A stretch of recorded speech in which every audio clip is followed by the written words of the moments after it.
ujian dan segenap jamaah, juga bersama-sama kita muliakan segenap pengurus DKM Masjid Al-Hidayah. Semoga segala upayanya untuk kemakmuran masjid ini menjadi nilai ibadah di sisi Allah Subhanahu wa Ta'ala. Bapak-bapak, ibu-ibu hadirin al-hadirat rahimakumullah. Bersyukur kita kepada Allah malam ini diberikan kesempatan di malam ke-29 bulan Ramadan. Mudah-mudahan amalan kita malam hari ini kelak akan menjadi kenangan terindah buat kita di akhirat. Salawat salam semoga senantiasa terlimpah tercurah kepada Nabi kita Nabi Muhammad sallallahu alaihi wasallam,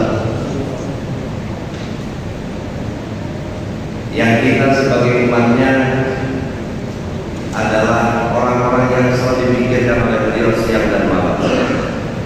Panjangnya sholat beliau, lamanya sujud beliau adalah kita yang ada di dalamnya sebagai Tuhan. Bahkan detik terakhir yang disebut oleh beliau adalah kita sebagai umatnya, umat ini.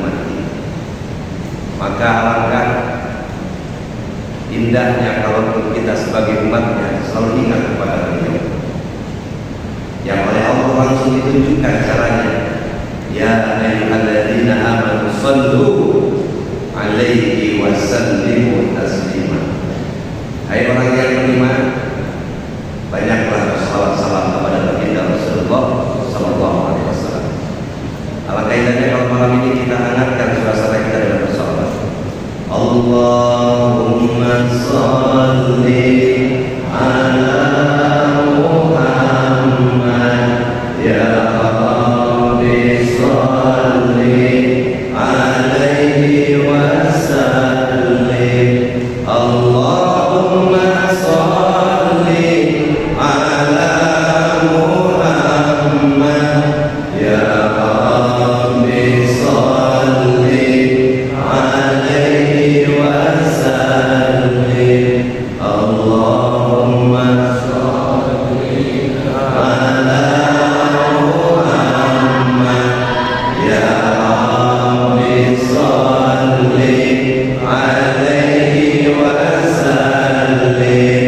Allahumma shalli ala Muhammad ya Rabbi shalli alaihi wa sallim. Hadirin yang mulia, malam ini sudah malam ke-29. Banyak kita yang mengatakan tidak terasa, tahu-tahu sudah berada di akhir Ramadan. Inilah yang menjadi salah satu pesan Rasulullah, la taqumus sa'ah, tidak akan terjadi kiamat hatta yataqarrab zaman, sehingga waktu di akhir zaman ini terasa saling berdekatan. Waktu terasa semakin dekat. Jangan dulu berbicara yang lain, berbicara pribadi kita. Dulu kita anak-anak, sekarang sudah jadi bapaknya anak-anak. Dulu dipanggil cucu, sekarang sudah punya cucu. Betul-betul. Terasa atau tidak?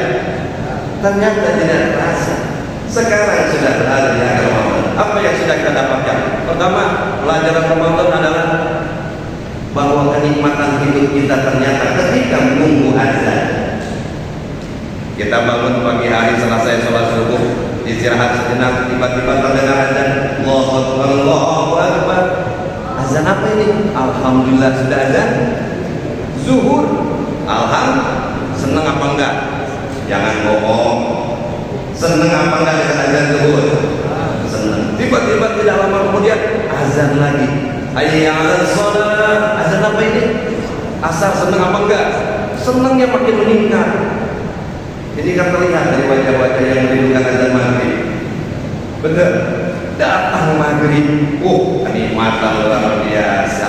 Kenikmatan hidup kita ternyata ketika menunggu azan. Pantas Nabi bilang, "Lis-shaimi farhatani."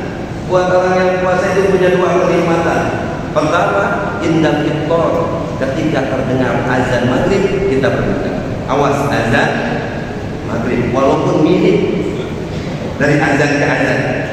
Kan banyak alasan, buka duluan, bukan maghrib asar, mirip ya, bukan mirip, ini sama. Kecuali azan subuh ini yang pertama. Ketika datang azan maghrib kita berbuka, nyatanya bukan hanya ketika kita bahagia minum dan makan, bukan hanya itu, ada kepuasan di dalam diri kita yang tidak bisa dilukiskan dengan apapun. Betul? Tidak bisa dinilai dengan apapun. Bahkan banyak orang di usia senja dia bisa berpuasa, datang azan maghrib dia minum satu teguk, dia ucapkan alhamdulillah, menetes air matanya. Ya Allah, terima kasih, detik ini hamba masih bisa melaksanakan perintah. Kenikmatan yang tiada taranya. Inilah yang disebut aset kekayaan rohani kita. Nanti pada saatnya ada yang kedua keterangan, indah liqa'i rabbi, ketika dia bertemu dengan Tuhannya. Di mana saat itu ketika kita sudah mendapatkan tiket untuk mendapatkan surganya, Allah gelar karpet merah, kiri kanan ada ucapan salamun qaulan mir rabbir. Masya Allah. Kita punya acara, punya resepsi, datang karangan bunga yang ucapin selamat Kapolsek, Kapolres, Kapolda, bahagia. Ini yang ucapin selamat, salamun. Ada ucapan selamat, qaulan yang Rabbi Rahim, yang datang dari Tuhan. Inilah kebahagiaan kita sesungguhnya. Maka sesungguhnya kata Sayyidina Ali karamallahu wajhah dalam kitab Nasaihul Ibad, sebagai ilustrasi pertama tadi, aset kekayaan rohani kita itu letaknya ada di mana? Ternyata kata Sayyidina Ali karamallahu wajhah, an-ni'amu sittatu asya'. Pokok kenikmatan yang Allah berikan kepada manusia sesungguhnya ada 6 perkara. Al-Islamu yang pertama Islam, wal Qur'anu yang kedua Quran, wa Muhammad Rasulullah yang ketiga Muhammad Rasulullah, wal afiyat yang keempat afiyat, was satru yang kelima adalah satru, ditutupi aib kita, wal ghina 'anil nas, kita diberikan kekuatan kemampuan tidak terlalu bergantung kepada manusia. 6 poin ini tidak akan dibahas semua karena di dunia kultur kuliah terserah antum. Baik, yang pertama, nikmat sesungguhnya yang menjadi aset kekayaan batin yang kita, aset rohani kita, kata Sayyidina Ali adalah al-Islam. Ketika kita diberikan rizki nikmat bisa memeluk agama Islam, ini kenikmatan yang tiada nilainya. Karena nanti pula sebagai bentuk keyakinan kita percaya wa bil akhirati hum yuqinun. Kita yakini ada negeri akhirat di mana semua sudah mendapatkan balasan-balasan masing-masing. Yang mukmin dapat balasan, yang tidak mukmin dapat balasan. Maka detik itu orang-orang kafir akan mengatakan, ya Rabb, berikan saya kesempatan hidup di alam dunia, akan saya bawa emas sebesar bumi, saya gadaikan untuk mendapatkan keimanan. Apa kata Allah? Fala yuqbala minkum, tidak akan diterima orang bawa emas sebesar bumi untuk bisa mendapatkan kalimat la ilaha illallah. Pakai dasar kalimat la ilaha. Surga dengan kenikmatannya Allah sediakan buat yang menerima la ilaha illallah. Neraka dengan kedahsyatannya Allah sediakan buat yang menolak la ilaha illallah. Ini yang pertama. Yang kedua, wal Quran. Ini nikmat luar biasa, tanda sayang Allah sama kita. Kata Sayyidina Ali, Allah kasih kita Al-Quran. Kita punya anak, sayang sama anak kita nasihati, kita arahkan. Nah, kalau pengen sukses begini. Allah sayang sama kita, Allah turunkan Al-Quran, hudal linnas, sebagai petunjuk buat manusia. Bukankah itu kita itu petunjuk? Maka kita dalam keseharian, orang sakit berobat butuh petunjuk. Sakit sesak napas, beli obat ke warung, napasin ya, nggak dibaca petunjuknya, 4 langsung diminum. Apa yang terjadi? Sesak napas hilang, napas itu hilang. Betul? Tidak itu petunjuk. Kita jangan salahkan hidup kita kalau banyak belok kanan belok kiri. Ada petunjuk di depan mata, tidak kita hiraukan. Apa dia? Al-Quran. Makanya Nabi berikan kriteria orang terbaik, khairukum man ta'allama al-Qur'an. Yang terbaik di antara kalian adalah orang yang mau belajar Al-Quran. Dan sesungguhnya Al-Quran ini bisa dipelajari oleh semua usia. Anak-anak TK 5 tahun ke bawah bisa belajar Quran. Yang remaja bisa belajar Quran. Yang sudah dewasa bisa belajar Quran. Yang manula bisa belajar Quran. Saya punya pengalaman pribadi membantu orang pengen di usia 55 tahun pengen bisa baca Quran. Pengen bisa baca Quran. Kenapa? Karena dia setiap ziarah ke makam kubur bapaknya cuma nengok, cuma nyabutin rumputnya, nyiramin air. Sementara yang lain bacakan Quran, bacakan Yasin, dia sedih dan dia belajar. 5 tahun dibantu seminggu sekali privat, ternyata bisa. Alhamdulillah. Quran bisa dipelajari oleh semua usia. Walaupun memang ya kalau sudah manula, maklum namanya sudah manula, mata agak kabur, pendengaran udah banyak sinyalnya. Gurunya bilang wa min syarrin nafasati, karena sudah tua, wa min syarrin mantasati.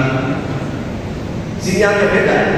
Sinyalnya beda. Tapi sesungguhnya ketika detik itu dia meninggal, catatannya yang luar biasa. Malaikat mengatakan, malaikat menyodorkan, ya Allah, ini orang meninggal di usia 65 tahun sedang belajar Quran. Ini yang terbaik.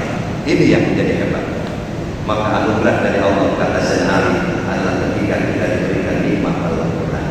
Yang ketiga, Muhammad Rasulullah wa ma arsalnaka illa rahmatan lil alamin. Syariatnya begitu indah, syariatnya begitu mudah. Ada doa terakhir di surat Al-Baqarah khusus buat kita. Rabbana la tu'akhidna in nasina aw akhtana. Itu khusus umat Nabi Muhammad.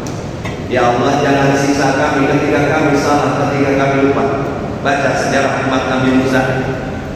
Allah tentukan hari Sabtu adalah hari ibadah, tidak boleh melakukan aktivitas apapun. Mereka malah kalau Allah murka, kunu iradatan khasiin, mereka jadi monyet. Coba kalau sekarang masih berlaku azan Jumat berkumandang, berapa banyak yang di kereta bergelantungan tiba-tiba jadi? Berapa banyak yang di kantor tiba-tiba jadi? Untung kita umat Nabi Muhammad sallallahu alaihi wasallam. Yang keempat, wal afiyah. Kita bisa hadir saat ini, salah satunya diberikan afiyah. Sehatnya lahir dan batin, banyak di sana yang sehat. Tapi ketika dia jadi mana, waduh, pada sakit ya, berarti batinnya sedang tidak sehat. Kita dikasih afiyah, makanya untuk doa dari Nabi, Allahumma inna nas'aluka al-afwa wal afiyah. Yang kelima, wasatru, ditutupi aib kita. Kita bisa mulia bukan karena amalan kita yang bertumpuk-tumpuk, tapi semata-mata Allah tutupi aib kita. Kalau nggak percaya silahkan. Kita punya amalan, rajin sholat, rajin baca Quran, rajin sedekah, satu saja Allah buka aib kita di depan orang. Panas tahun terhapus, hujan sehari, maka kita bersyukur ditutupi aib kita. Maka agama ini mengajarkan jangan suka buka aib orang lain. Dan yang terakhir, wal ghina 'anil nas. Ketika kita dikasih rezeki oleh Allah, batin kita, diri kita tidak bergantung sama orang lain.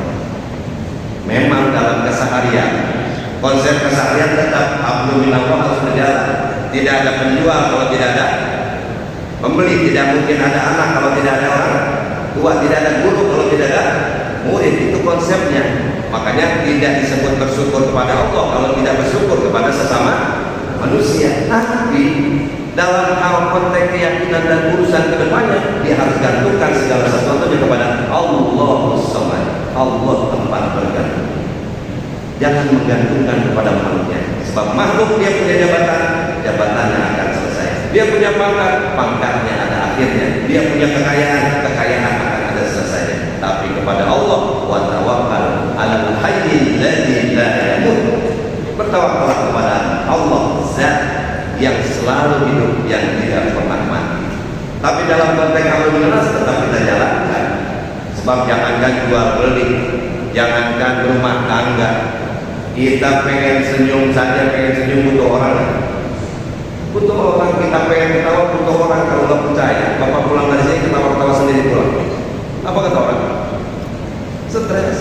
Pengen ketawa aja, kita butuh orang lain. Tapi urusan kita bergantung kepada Allah, jangan dibuatkan dengan yang lain. Mudah-mudahan bermanfaat. Ramadan ini mengembalikan kita dengan aset-aset rohani kita yang tadi. Mudah-mudahan bisa kita tinggalkan. Terima kasih. Allahumma billahi wa barik. Assalamualaikum warahmatullahi wabarakatuh.